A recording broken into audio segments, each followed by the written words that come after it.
Hi, I'm Ryan Szymanski, curator for Battleship New Jersey Museum and Memorial. And today I want to talk a little bit about nesting ships together. Right now, for possibly the first time since Battleship New Jersey was in mothballs in Bremerton, probably sometime in the mid to late 90s, we have another ship nested outboard of us. This is USS Billings, one of the 4 Navy warships that came up the Delaware River to celebrate the Navy's 250th birthday this week. She has been open to the public for this Philadelphia Fleet Week experience, as has the Battleship, of course. And it's really cool that they decided to moor her right alongside the Battleship. She is not made off to any sort of pier or quay or mooring or anything. She is tied off to Battleship New Jersey's bollards. And that is something that Battleship New Jersey was specifically designed for nesting ships like this. The Iowa-class battleships come out at the same time as the Two-Ocean Navy Act, when the Navy is rapidly expanding its fleet. Anchorages aren't necessarily being expanded as quickly as the fleet is growing, and so it's quite common to see ships tied off one next to another. Probably the easiest way to keep a ship tied off is how we have Battleship New Jersey, where she is tied off to a pier. That's how you see almost all museum ships nowadays, is that they're made off to a pier, and visitors can walk from the pier up a gangway or brow onto the ship. But that's not quite so common for military vessels. In some major ports like San Diego and Norfolk, you see that to a fair extent. Pearl Harbor even has some of that.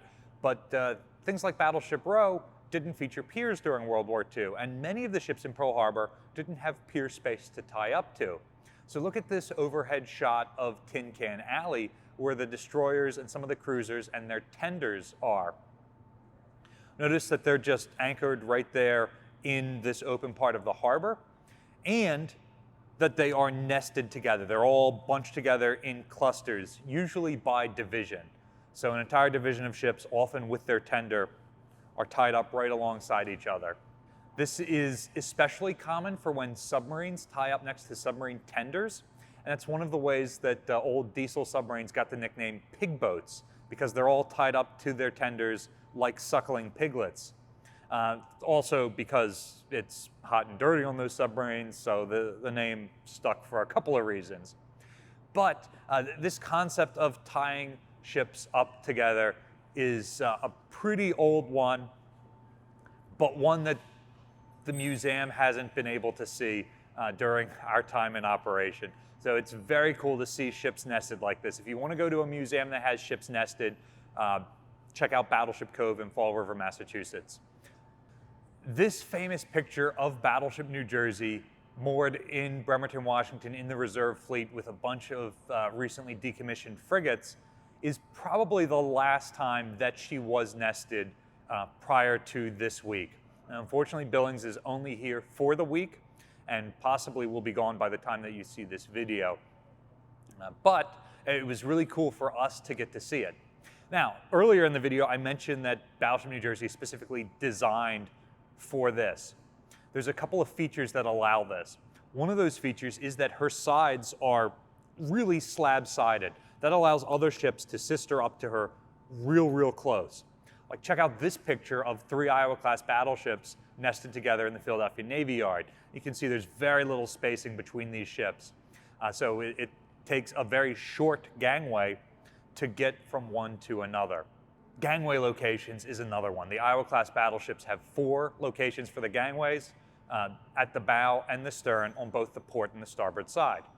On the one hand, this means that they can tie up to a pier on either side, but it also means that they can be tied up to the pier on one side and have a ship made off to them on the other side. Or, like New Jersey was in the 1960s, they could be in the middle with a gangway going to another ship on each side. Another important feature of this is having the propellers protected.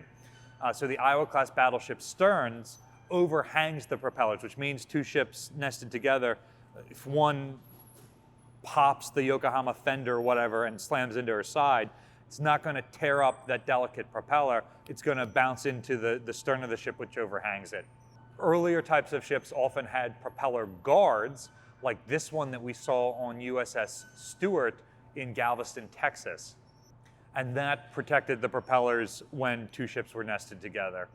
Not only are the Iowa-class's sides flat up and down, but also they're relatively flat from bow to stern. After that initial bow curve happens, the ships retain that full hull shape nearly to the fantail. And that means that you've got a lot of surface area that can tie up right alongside either the pier or more likely another ship. Have you ever had to cross decks from one ship to another when you were taking a tour or assigned to a ship or whatever you're doing? Many marinas will nest ships like this. Oftentimes museum ships, you'll have to cross the deck of one to get to another one if they're nested together. So it's not an uncommon thing. Let us know about your experience in the comments section down below. Battleship New Jersey receives operating support from the New Jersey Department of State, also from a number of other businesses and private individuals like yourselves. We really appreciate your support. There's a link in the description below for ways you can donate to support the museum. You can also support us by liking, sharing, and subscribing so more people find out about the museum and our channel. Thanks for watching.